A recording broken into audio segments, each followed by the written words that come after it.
Publications, book, newspaper उसको हम्म जानेंगे। फिर हम्म गांधी का फैक्टर जानेंगे कि इनके राज होने के क्या-क्या कारण थे। हम्म फिर इसका नेचर क्या था गांधी जी का मास मूवमेंट में, वो जानेंगे। हम्म फिर गांधी जी का आइडियोलॉजी हम्म और इसके रिलेटेड जो प्रोमिनेंस गांधी है, उनको जानेंगे। हम्म फिर मास मोबिलाइजेशन टेक्निक गांधी का, ये भी जानेंगे।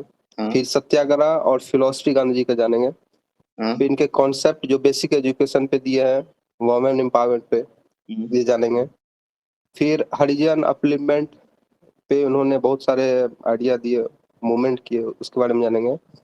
फिर इसका जो कंपैरिजन हुआ था गांधी और सुभाष चंद्र बोस के बारे में, दोनों में कंपैरिजन काफी कंट्रोवर्सी हुआ है आइडियोलॉजी को लेकर। पहला फास्टिंग करते थे, दूसरा हिजरत करते थे, और तीसरा ये स्ट्राइक करते थे, जो जैसे कि धरना पे रह गए। फिर फोर्थ है मास सत्याग्रह किए, और फिफ्थ में इंडिविजुअल सत्याग्रह, और सिक्स और लास्ट इंपॉर्टेंट है ट्रूथ एंड नॉन वायलेंस। तो ये इनका की फैक्टर है सत्याग्रह करने का। तो यही सब टेक्निक अपनाते थे। तो अब इसमें जो अप्लाई किए हैं वो अलग अलग है, जैसे कि सिविल डिसोबीडियंस मूवमेंट में किए, जिसमें साल्ट लॉ ब्रोकन किए, एक्सट्रीमिस्ट एलिगेशन उसको कम किए। फिर नॉन कॉपरेशन मूवमेंट किए, उसके बाद फिर ये स्वदेशी बाइकआउट किए। जब हम लोग सर्वोदय पढ़ रहे हैं, सर्वोदय का क्या मतलब होता है? सबका उदय। सर्वोदय का मतलब है कि सबका सबको एक साथ लेकर सबका उदय, सभी का उदय।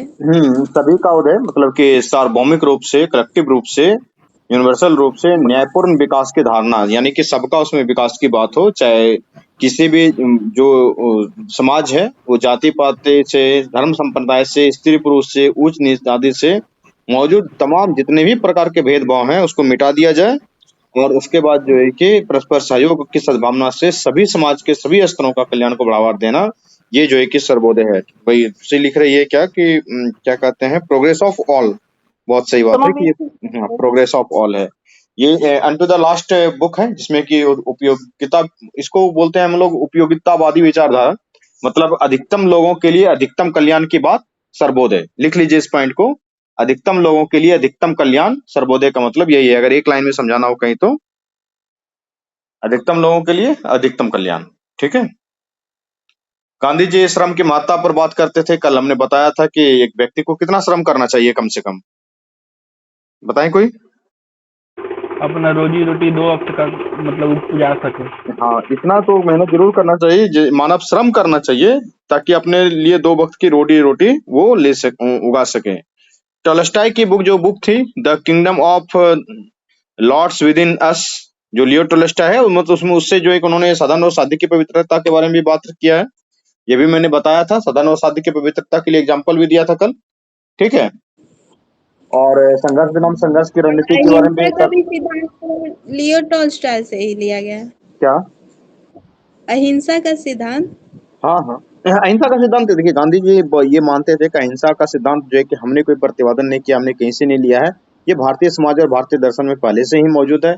चाहे आप भगवत गीता ले लें या फिर क्या कहते हैं इसका श्रीमद जो रामायण है, उससे उसी दोनों के सिद्धांत को, अहिंसा के सिद्धांत से वो बहुत ज्यादा प्रेरित थे इन मामलों से।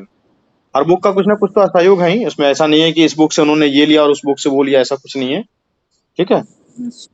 हम लोग जानते हैं गांधी जी जो एक उदारवादी विचारधारा में ही पहले विश्वास करते थे, लेकिन फिर उससे आगे भी बढ़े। हम लोग पढ़ेंगे भी स्वराज की संकल्पना में किस तरीके से जो है कि जो स्वराज मेरा जन्मसिद्ध अधिकार है, जो कि बाल गंगाधर का कहना था, और गांधी जी का स्वराज और बाल गंगाधर के स्वराज के बीच में क्या अंतर था, ये भी स्पष्ट तरीके से समझेंगे। पहले स्वराज की परिभाषा स्पष्ट नहीं हुआ करते थे, उसके बाद उन्होंने स्वराज की परिभाषा को स्पष्ट किया। ठीक है। और गांधी जी का राजनीतिक विचारधारा कैसा है, उसके बाद फिर जवाहरलाल नेहरू के ऊपर भी चलेंगे, उनका जो भी था पंचशील का सिद्धांत हो, या फिर क्या कहते हैं ये आपका गुट निरपेक्ष आंदोलन, जिसको नॉन एलिमेंट मूवमेंट नेम बोला जाता है, किस तरीके से वो मिस्र के कोई थे और जनरल टीटो इन लोगों के साथ मिलकर उन्होंने बनाया था। मार्टिन लूथर किंग जूनियर और दक्षिण अफ्रीका के नेशनल मंडेला जो है कि गांधी के काफी बड़े अनुयायी थे, इनके बारे में भी पढ़ेंगे हम लोग। ठीक है। गांधी जी का प्रिय भजन था ना, रघुपति राघव राजा राम पति तवावन सीताराम।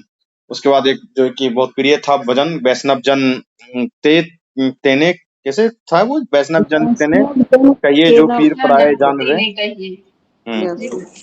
तो गांधी जी का सांप्रदायिकता के ऊपर क्या विचार था, जिससे तिलक जो है कि तिलक को माना जाता है वो काफी सांप्रदायिक थे, तो गांधी जी का क्या विचार था, ये सारा हम लोग पढ़ेंगे।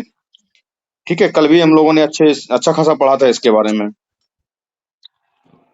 ठीक है, तो स्टार्ट करें फिर, सारे लोग आ गए हैं लगभग, तो सभी का स्वागत।